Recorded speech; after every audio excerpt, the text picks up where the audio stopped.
We're just on the back half of crossover day now. The session is pushing on 2+ months old now. Yes. How has the session been for you so far? The session has been fine. It is frustrating. When you are a part of the minority party, you don't get to set the agenda. So the issues that I think are of most concern for Georgians aren't necessarily what's reflected in the agenda that we are working on in the session. So when I talk about what's of most concern for Georgians, I'm talking about economic stability, I'm talking about housing, I'm talking about Medicare expansion, I'm talking about for parents all across the state, and in the months after the most deadly school shooting in our state's history, some reasonable gun safety laws being put in place. I mean, those are all things that I would like to see us work on more, but the majority party has an agenda that doesn't necessarily include those items. From a Democrat's perspective, what is it like to be operating and be attempting to legislate in a state where your party is not in the driver's seat? Yes, so we have the Republican trifecta, right? Republicans are in control of the Senate, they're in control of the House, and they have the governor's mansion. And so something I'm always talking about is voting and elections, because we need to have participation. If people want to see a change, that change starts at the ballot box, right? And especially in the House, it's a hard place to work in the House of Representatives because we are on the brink of change in the House of Representatives. There's just a 10-vote difference between where Democrats are and Republicans are in the House. If we were to flip 10 of those seats, there would be a completely different dynamic in Georgia. If Democrats were in control of the House and Republicans remained in control of the Senate, it would force conversations, it would force negotiations, it would bring all parties to the table to say, okay, what is it that Georgians really care about? And I think we'd really be able to get to that middle Georgian, that person in the middle, as opposed to right now where you have all Republicans in control, and so it's pulled way more to the right because they're talking about what their Republican primary voters are concerned about, and they're moderate Republicans. So, being able to switch that Republican trifecta dynamic brings what we talk about, what we care about, what we work on more to the middle, and I think that is reflective of where Georgia is right now.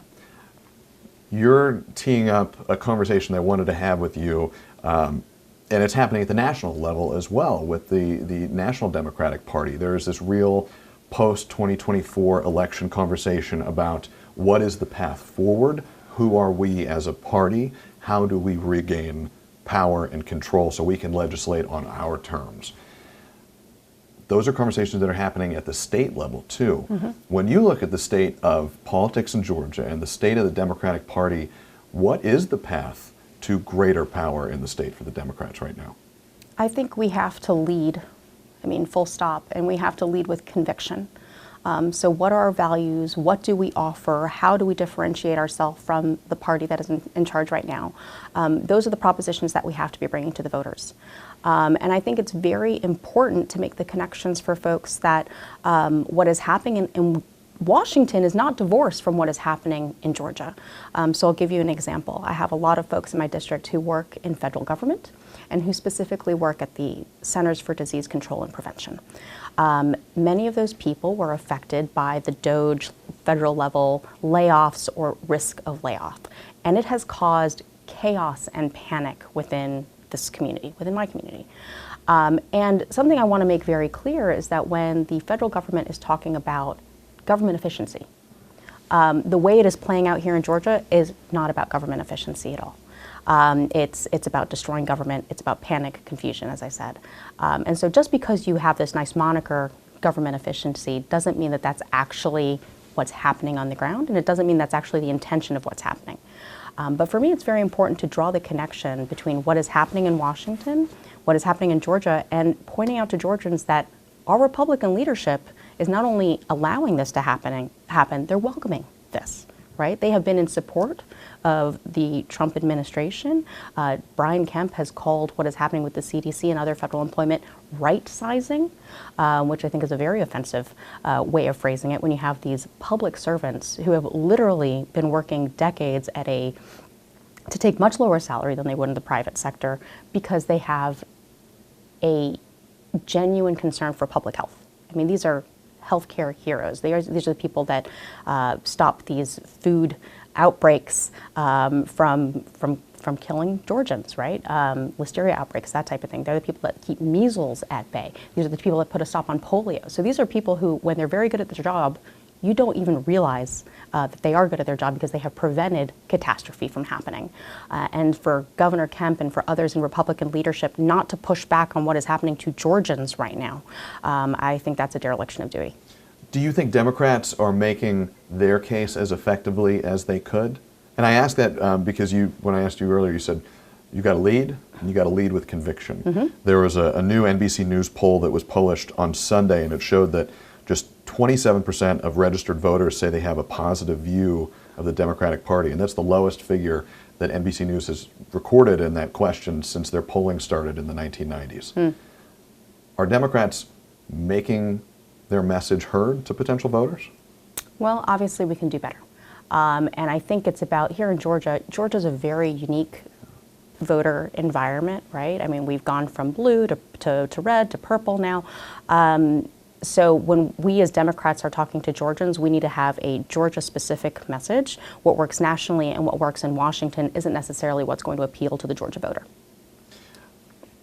You mentioned ballot box. You Yes. said your emphasis is always on when you're talking about the balance of power in the state, it's got to go down to the individual voter and their choice at the ballot box.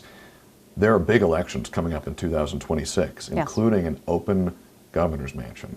How important is the 2026 race for the governor's mansion? It's obviously very important. It can, whether a Democrat or Republican wins the governor's mansion, again, is going to, it could impact that Republican trifecta that now has a stronghold over Georgia. But I think another aspect that we have to be thinking about is those primaries. So not just the election in November, but who is coming out in the primaries. Because if you have we could always have more voters participating. We want more voters to participate in the process. But even less voters participate in the primary stage than they do in the general election phase. But that primary phase is so important for choosing the candidates that are going to eventually run in the general. And if we only have the most extremists of both parties voting in the primaries, then you're going to end up with these candidates that bend more to those extremes, right? If we can get more of the general populace voting in those primary elections, we can get candidates on both sides, Republican and Democrat, that reflect more values of Georgians. And I think that's incredibly important and something we need to be pushing. I want to talk about some specific kind of legislative issues that are still ongoing under the Gold Dome, and one that you touched on earlier in our conversation that I want to circle back to because it's important. It's a big topic here in Georgia. School safety, school safety legislation. In a recent email to your supporters, you said you were not happy with the state of the House bill that proponents and advocates and supporters, including Speaker John Burns, have said would advance school safety. What are your concerns about that bill? The school safety bill, which Republican leadership has called a comprehensive school safety bill, was passed because of the Appalachia school shooting, where 2 students died and 2 teachers died. How many children have to die in Georgia for us to pass a reasonable gun safety law? That is my question.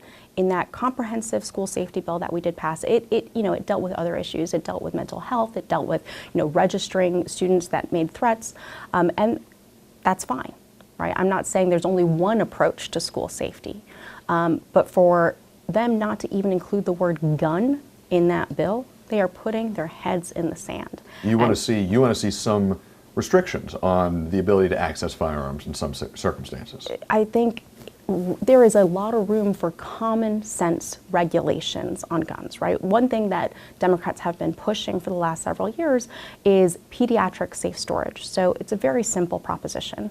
If you own a firearm and you live in a house with a child, you have to store that firearm securely, right? This is not radical. It is not an assault on Second Amendment rights. It's just a reflection of the reality that it seems like every week there is a child that finds a gun and shoots themselves or a playmate or an adult. I mean, this is something that we could easily prevent if we actually had the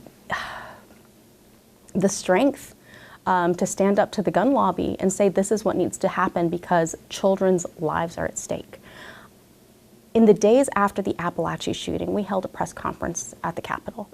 There were so many parents that showed up from all over Georgia, Republican and Democrat, that were saying, when are we going to deal with the gun safety issue? When are we going to put in some just very modest gun safety measures to make those events less likely? I really thought that this was the session that we were going to be doing it. But I think by passing this comprehensive school safety bill, as the Republicans call it, that doesn't deal with the gun issue, they are really trying to push through a half measure. They're trying to take credit for dealing with school safety when they aren't actually addressing the elephant in the room, which is the epidemic of gun violence here in Georgia. You're frustrated about this. I have children in school. I think about this every single day that I kiss them and they walk out the door. It's not at the forefront of the mind, but it's always in the back, right? Because you never know when the next school shooting is going to be. You never know where it's going to be in Georgia, right? But nobody is immune from this. And I think as leaders, we have a responsibility to hear the concerns of our constituents and act on them. And right now, the Republican Party is saying, you know what? The interests of the gun lobby are more important than you, mom and dad, grandma and grandpa. Let's shift gears to another big topic, and it has been Governor Brian Kemp's marquee legislative effort in this session. Tort reform has been an ongoing conversation throughout the General Assembly this year. Where do you stand on Governor Kemp's tort reform proposals? So this is an issue that is complex, and I think that I've been following it since it was initially mentioned 2 years ago as a priority of his. I've been following it since the actual legislation came out. For a long time it was, what's your position on it? And I said, well, I don't have a bill. Until I see a bill, I can't have a position. When the bill came out earlier this year, it was told to us that we would have opportunities to change the bill, amend the bill, make it something that kind of appeases both sides. But that hasn't been the reality since the bill has come out. The bill has come out, and there hasn't been an opportunity for Democrats to come to the table and say this is what we'd like to see from tort reform. But there also hasn't been an opportunity for anti-tort reform, whether Republican or Democrat, to make changes to the bill either. So it's kind of this is what we're pushing, either take it or leave it type of situation. And I think the bill in its current form, to me, doesn't connect the problem with the solution. And what I mean by that is, if we are going, no Georgian is going to disagree that insurance premiums are too high. Absolutely, that's a problem. But the question is what the tort reform bill offering, does that solve that problem of heightened premiums? And what the insurance companies are telling us is that they cannot guarantee that premiums won't go up after this tort reform bill is passed. They can't even guarantee that they're going to stay the same. And so why are we limiting people's access to the justice system, which is essentially what this bill does in its current form, if they can't guarantee the solution that they're trying to solve for? So at this point, you are not a supporter. I'm not a supporter at this point, and I'd like to see if it changes. I have an open mind. You've been generous with your time. Let's kind of land here. We've talked about some of the big topics in the legislature right now. What are your other priorities as we head into the home stretch of this session? Some of my other priorities. I would love to see the state election board addressed. So in the months and weeks before the 2024 election, there was a lot of news about our Georgia State Election Board basically going off the rails, deciding that they wanted to be legislators, and instead of passing rules, trying to pass through laws about elections at the last minute. And that would have happened but for the court stepping in. And let me say, a bipartisan group of people went to the courts to ask them to step in and said what they are doing is inappropriate given their role, but it's also changing the rules in the middle of the game. They were trying to change all these election laws in the literally days. Even Secretary of State Brad Raffensperger, who is a Republican, he was vocally critical of many of those late-stage state election board efforts. I mean, even Republican Attorney General Chris Carr said he wouldn't defend their actions in court. Yeah, so this was not just Republicans. I mean, this was not just Democrats having issue with this. I mean, they went off the rails.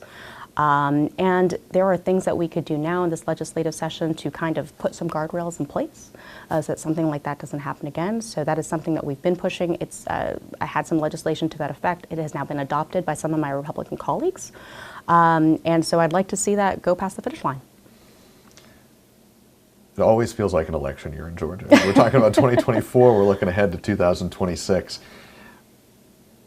Is that good for our state to be in this battleground, constantly a toss-up, always at the center of the political conversation moment? Is that good for us? I don't think it is. Really? No, I mean, Georgia has some of the most elections in the country, right?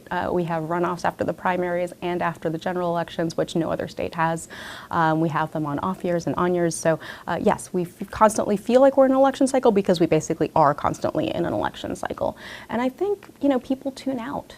Right? That's the problem, because it ties back to what I was saying before. We want more people to show up in these primaries, and that's critically important for our democracy.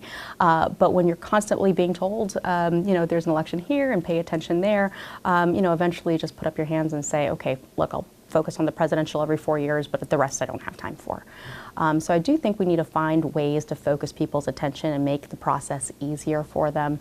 One of my constituents, actually, the other day, she came by and brought me a voter guide. I think it was from, I can't remember if it was Washington State or what, but basically there the state prepares a guide that is nonpartisan, that goes through every candidate,